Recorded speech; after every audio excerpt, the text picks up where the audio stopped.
তো এখন good morning বলবো না গুড নাইট বলবো কিছু বুঝে উঠতে পারছি না, কারণ বাজে রাত 2:30।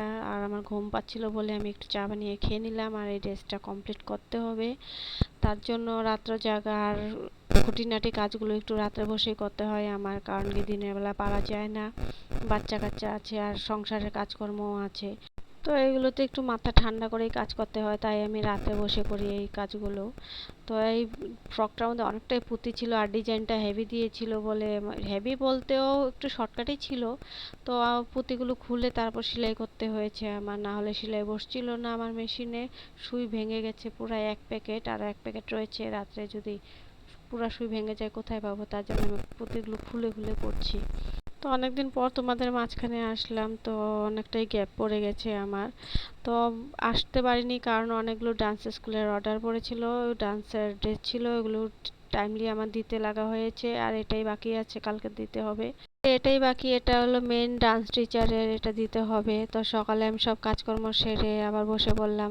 মাঝখানে একটু ঘুমিয়ে পড়েছিলাম, তো আবার হঠাৎ করে জাগনা পেয়ে উঠে গেছি যে ঘুম আসলে হবে না, এটা কমপ্লিট করতে হবে। তো দেখি কতটুকু করতে পারি, আর বাকিটুকু আমার সাইডগুলো আমার হাতেই মারতে হবে, না হলে মেশিনে মারতে গেলে পুঁতি অনেকটাই খুলতে হবে, অনেকটাই টাইম লাগবে। তাই ভাবছি হাতে মেরে দেবো, পরে আমি ওকে পুরো রেডি করে দেবো মেশিন মেরে, কারণ কি টাইম বেশি নেই। ও চলে যাবে 12টার সময়, আমার 10টার আগে আমাকে এটা দিতে হবে। তো সারা রাত কাজ করতে করতে আমার খিদে পেয়ে গেছে, আর বাবাকে বললাম যে আমার খিদে পেয়েছে, বললো যে কিছু এনে দেবো নাকি। আমি বললাম থাক, কিছু আনতে হবে না, আমি খেতে গেলেও আরও দেরি হয়ে যাবে, লাগবে না, থাক। তো ড্রেসটা দেখো কমপ্লিট হয়েই গেছে, সাইডটা হাতে মেরে দিয়েছি আমি, খুলবে না। আর এটা ফিশ কাটিং গাউন, পরলে পরে বোঝা যাবে, পিছনে পুরো ব্যাকলেস। তো ড্রেসটাকে দিয়ে এসে আমি চলে আসলাম রান্নাঘরে। আর বাবা সকালে বাজার করে দিয়ে গেছিলো, কিন্তু রান্না করতে পারিনি, তো এখন রান্নাঘরে ঢুকে গেলাম আমি। তো এখানে এনেছে বোয়াল মাছ আর তোমার কাতলা মাছের মাথা আছে। তো বোয়াল মাছটা আলু বেগুন দিয়ে বানাবো, আর শাপলা দিয়ে বোয়াল মাছের মাথা দিয়ে একটু শুক্তো করব। আর ওখানে নারকেল আর শস্য দেখতেই পেয়েছো, তো ওগুলো দিয়ে আমি পুর বানাবো পরে। তো দেরি হয়ে গেছে বলে আমি দুই চুলাতেই বসিয়ে দিলাম তাড়াতাড়ি হওয়ার জন্য।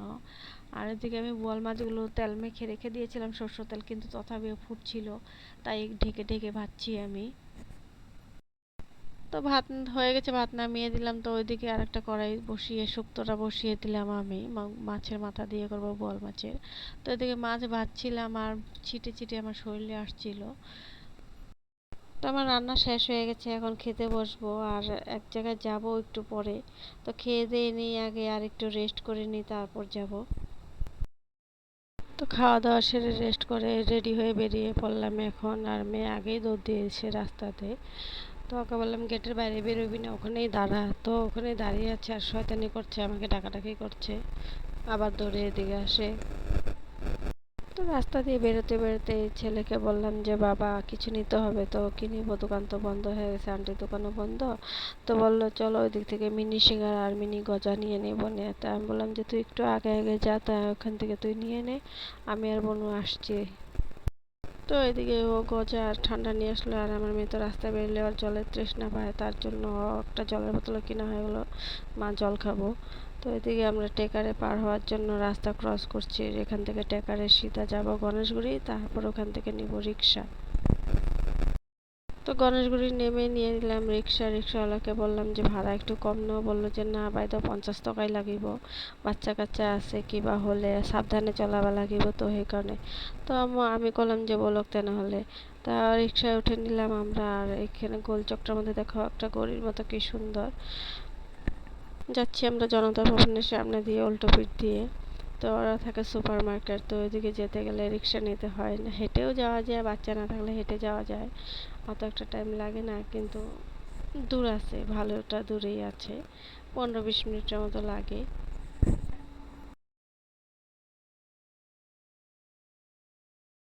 তো রিক্সা রাস্তাতেই নামা দিল, একটু ঢুকলেই ওদের কোয়ার্টার, তো এদিকে ঢুকলো না। তো ওখান থেকে হাঁটা শুরু দিয়ে দিলাম আমরা। তো অনেকদিন পরে এসছি, চিনতে পারছিলাম না। তো ছেলেকে বললাম যে ঠিক আছে তো বাবা রাস্তা, বললো যে হ্যাঁ ওই যে ইয়েলো গেটটা ওটাই।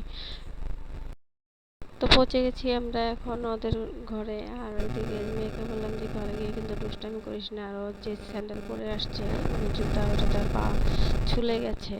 তো ওকে বললাম তুই এটা কেন পরলি, তুই পামশুটা পরে আসতি। তো এদিকে আমি দরজাটা খোলার জন্য ইস্যু করছি, আর এদিকে ও খুলেই দিল, টের পেয়ে গেছে আমরা এসে গেছি যে। তো অনেকক্ষণ বসে গল্প টল্প করে চাটা খেয়ে নিলাম আর ওকে বললাম যে এখন আসি, আমরা অনেকটা রাত্র হয়ে গেছে। তো বলতে পারো যে বান্ধবী কম বোনই বলতে পারো। তোর মা মেয়ের মতনই দেখে আমাকে। আর ওর ছেলে, আমার ছেলে 3 মাসের ছোট বড়। ওর ছেলে 3 মাসের ছোট, আমার ছেলে বড়।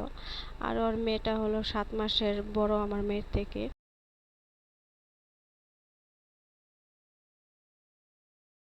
সবাই মিলে বেরিয়ে আসলো গেটের বাইরে আমাদের বাই বাই করতে। তো বলে দিল যে মেন রোডে গেলেই বাস পাওয়া যাবে, বাসের নাম্বারও বলে দিল। তো বললাম যে দেখি এখন যাই, মেন রোডে পাইলে তো ভালো কথা। তো আসার পর অনেকক্ষণ দাঁড়িয়েছিলাম, তারপর আসলো একটা রিক্সা। রিক্সাওয়ালা বললো কোথায় যাবেন, আমি বললাম গণেশগুড়ি যাব। তারপর আমি জিজ্ঞাসা করলাম কত, বললো 40 টাকা। তো বললাম যে উঠেই নেই। ছেলেকে বললাম ওঠ, আর দাঁড়ানোর দরকার নেই। আর জায়গায় জায়গায় গণেশ চতুর্থীর জন্য প্যান্ডেল করা হয়েছে। আর এখানে একটা বড় গণেশ মন্দির আছে, তার জন্য এটা গণেশগুড়ি বলে। আর এটা খুব সুন্দর করে ডেকোরেশন করিয়েছে। আর এখানে চৌরাস্তা বলে, এখানে টেকার দাঁড়াতে দেয় না, একটু দূরে দাঁড়াতে হয়, তাই রিক্সা থেকে নেমে হাঁটা দিলাম আমরা। তো আবার দেখা হবে তোমাদের সাথে। ভালো লাগলে লাইক করতে, সাবস্ক্রাইব করে দিও, কমেন্টে জানিও। Tata, bye bye, good night.